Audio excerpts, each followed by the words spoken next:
Hello everyone, today I'm going to be covering some of the new features added in Premiere Pro from October 2022 update.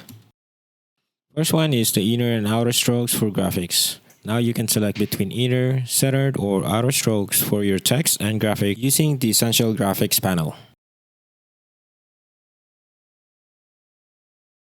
Next is flexible alignment controls. Designing titles in Premiere Pro is easier and faster now. Line up text and shape elements with one click when designing titles in the Premiere Pro program monitor. Along with the ability to align objects in relation to each other, you can now also align text and shape elements with the video frame. You can also access these alignment options from the Graphics and Titles menu. Next is the ability to apply effect changes to multiple titles. You can now select multiple title clips in the sequence and apply changes like font face, font size, colors, shadows, and backgrounds at the same time. That's it for Adobe Premiere Pro update. Thank you guys for watching, and I'll see you guys on my next one.